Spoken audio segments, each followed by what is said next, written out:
Meeting tonight between government officials and hundreds of people in Fort Mill.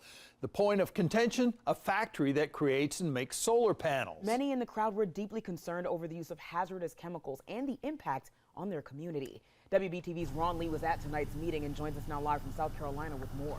So Ron, did the meeting clear up these questions the residents had?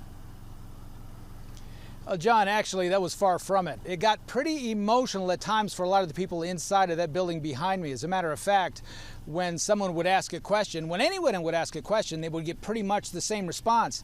Email the company and ask them about it. My kids will be breathing these chemicals day in and day out while they're just trying to get an education. And what if they get cancer?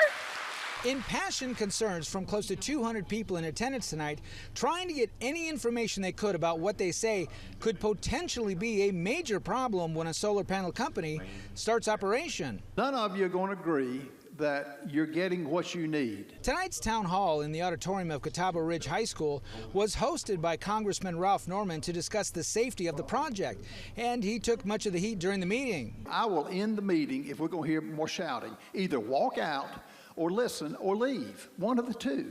Silfab Solar is a Canadian-based solar panel manufacturing company and is expanding into the United States. It's scheduled to begin operations in Fort Mill later this year, according to its website. The company has leased a huge building for operations and will employ 800 workers. Many residents believe they were kept in the dark regarding the plans about Silfab coming to Fort Mill, and they didn't have a chance to voice their opposition in the early stages. Norman says he's frustrated like everyone else is, but that it was up to the individual citizens to organize and take action. Get together as a group and take action. And that's all I can tell you. No town council members were in attendance at tonight's meeting. Norman said that may have been due to a possible pending litigation. Residents also claimed the location of Silfab plant was zoned incorrectly. That's where the outrage is coming from, because it was ruled to be not the right location for what they're trying to do. Residents told me they didn't feel as if their voices were being heard.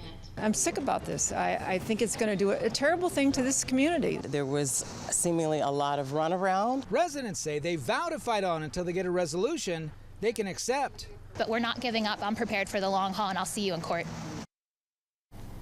Now, I did reach out to Silfab tonight to see if I can get a comment on what happened at tonight's meeting. So far, I have not heard a response back. In Fort Mill, I'm Ron Lee, WBTV, on your side. Certainly, the story will continue to follow there. Ron, thank you. John? Well,